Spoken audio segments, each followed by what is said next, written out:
Assalamualaikum warahmatullahi wabarakatuh. Selamat pagi anak-anak. Gimana kabarnya? Sehat semua dong. Sebelum kita memulai pembelajaran pada hari ini, alangkah lebih baiknya kita melakukan doa dulu yuk. Yuk untuk ketua kelasnya melakukan doa ya. Mari kawan-kawan, kita berdoa menurut agama dan kepercayaan masing-masing. Berdoa dimulai. Selesai. Nah, dikarenakan sudah mulai doa, Ibu akan melakukan refleksi. Masih ingat nggak pembelajaran minggu lalu? Tentang apa, yo? Ya, jadi pada minggu lalu kita mempelajari mengenai Indonesia dalam Perang Dingin, yang dimana Indonesia sama sekali tidak berpihak pada blok barat dan blok timur, dikarenakan Indonesia memiliki kebijakan atau keputusan yaitu politik bebas aktif, dan Indonesia juga memiliki gerakan yaitu gerakan non-blok, tidak berpihak blok barat dan blok timur. Dan pada hari ini kita akan mempelajari tentang apa? Tentang organisasi regional dan global. Namun sebelum kita memasuki pembelajaran pada hari ini, Ibu akan mulai melakukan presensi untuk mengetahui siapa yang tidak hadir dan siapa yang hadir. Yang pertama adalah Eka Setianingsih. Hadir, Bu. Yang kedua adalah Fitria Jovanka. Hadir, Bu. Yang ketiga adalah Karenia Putri Nabila. Hadir, Bu. Oke, dikarenakan semuanya sudah hadir, Ibu akan melakukan pertanyaan. Yang pertama adalah, ada yang tahu gak sih mengenai organisasi global dan regional itu? Dan apa sih beda regional dan global? Regional artinya wilayah yang berdekatan, Bu.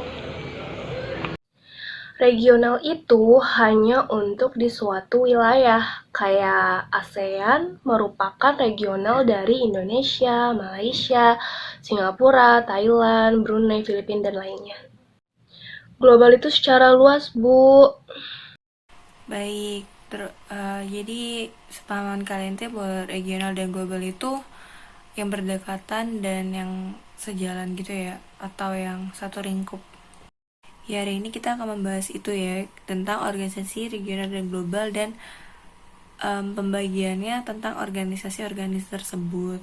Cuman dikarenakan waktu yang tidak terlalu banyak, jadi Ibu akan membahas hanya 5 organisasi regional dan global untuk kalian pahami pada pertemuan pada hari ini. Dan sebelum kita memasuki pembelajaran pada hari ini, Ibu akan membacakan KD-nya yaitu 3.4, yang dimana menganalisis sejarah organisasi regional dan global, yaitu NATO, Pakta Warsawa, ANZUS, OPEC, MEE, dan masih banyak lagi. Dan pengaruhnya terhadap bangsa Indonesia. Dengan tujuan pembelajaran yaitu siswa dapat mampu menganalisis sejarah terbentuknya organisasi regional dan global seperti MEE, NATO, Pakta Warsawa, dan lain sebagainya, dan pengaruhnya terhadap bangsa Indonesia. Nah, dari sini ada yang tahu nggak sih ini bendera apa aja? Ya, di sini ada bendera MEE, GATT, dan OPEC. Ini adalah salah satu bendera-bendera yang merupakan organisasi regional dan global. Dan kalian tahu gak sih apa aja sih organisasi regional dan global dan pengaruhnya terhadap bangsa Indonesia?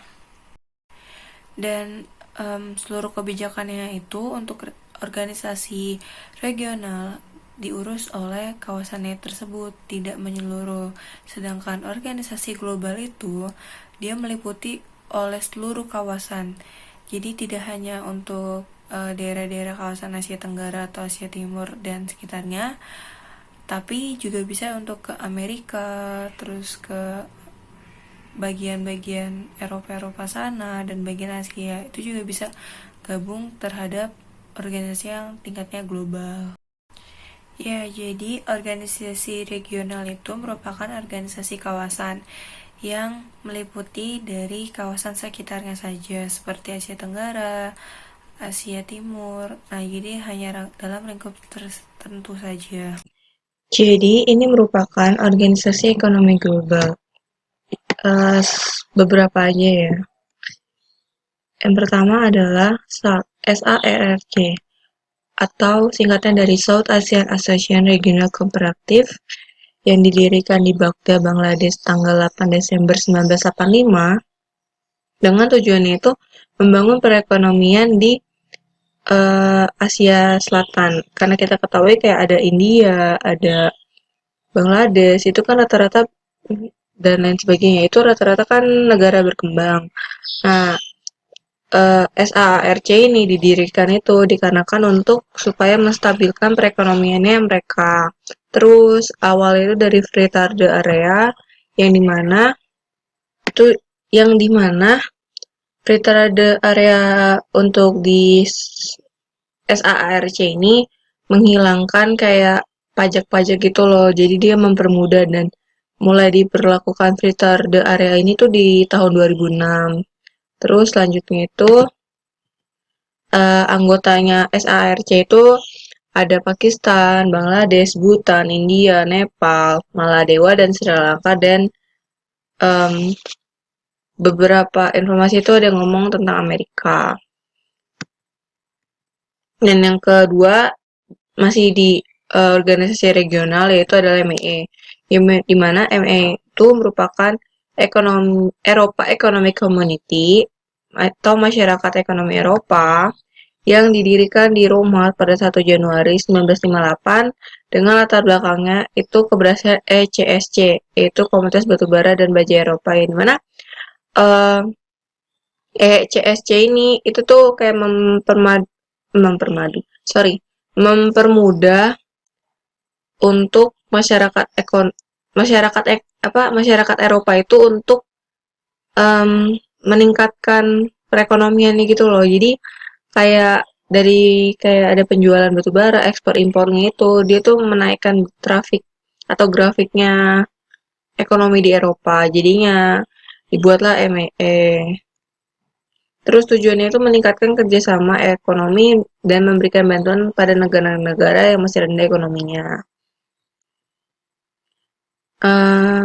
Dan karena latar belakang keberhasilannya ECSC itu udah lebih awal. Nah, akhirnya MEE itu bergabung ke ECSC itu pada tanggal 8 April 1965. Selanjutnya adalah AFTA.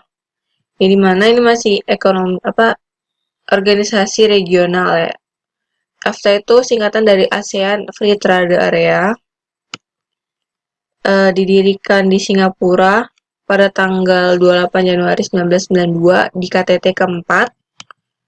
Anggotanya itu ada Indonesia, Malaysia, Singapura, Brunei, Thailand, dan Filipina. Dengan tujuannya itu menarik lebih banyak foreign direct investment. Jadi mana FDI itu membuka perluasan wilayah, dalam arti kayak memperluas hubungan kerja. Jadi walaupun AFTA ini organisasi regional kayak di kawasan Asia aja, kayak Indonesia, Malaysia gitu-gitu, tapi dia tuh membuka kesempatan untuk membantu kayak dari Eropa tuh masuk ke dalam untuk meningkatkan perekonomiannya juga. Terus selanjutnya adalah organisasi ekonomi global. Yang dimana yang pertama adalah GATT dengan singkatan yaitu General Agreement on Traffic and Trade yang beroperasi 1 Januari 1948 dengan anggotanya 23 negara, dengan salah satunya yaitu ada Kanada, Amerika, Prancis, terus ada Sri Lanka, ada Afrika Selatan, terus ada Denmark. Itu salah sebagian dari 23 negara di GATT.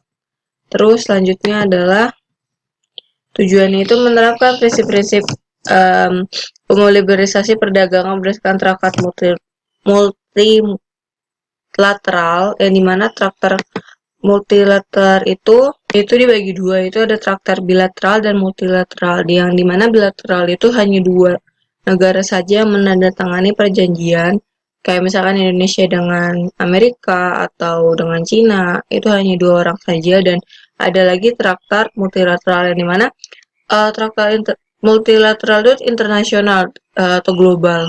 Jadi dia itu perjanjian dengan banyak anggota-anggota kayak di MAA itu dengan bagian Asia, misalkan kayak perjanjian minyak atau apa gitu. Selanjutnya, fungsinya itu perlindungan melalui tarif. Jadi dia tuh membantu untuk tidak ada salah satunya ini ya fungsinya. Jadi kayak membantu tidak adanya kenaikan tarif yang sangat melonjak dan tidak membuat para anggota atau yang bergabung ini tuh merasa terbebani karena tarif yang tinggi ekspor impornya gitu. Terus selanjutnya adalah OPEC. Yang dimana OPEC itu merupakan singkatan dari Organization of Petroleum Exporting Countries. Yang dimana dia lebih kepada minyak bumi. Didirikan di September 1960 di Baghdad dengan tujuan mengkoordinasi dan menyamakan kebijakan perihal minyak bumi di antara negara anggota dan menjaga stabilitas minyak bumi di pasaran. Anggotanya di tahun 2006 itu terdapat 6 negara Timur Tengah, 6 negara Afrika, dan 2 negara Amerika Serikat. Jadi OPEC itu berpengaruh karena minyak bumi kan bisa naik bisa turun, dan minyak bumi itu sangat kayak susah gitu kan. Nah, OPEC itu tuh menjaga supaya para anggotanya itu jika membutuhkan minyak bumi kayak bensin kayak gitu, itu tuh nggak terlalu menyulitkan dan harga jualnya lagi kepada pasaran itu tidak terlalu tinggi sehingga tidak ada pengelonjakan di perekonomian.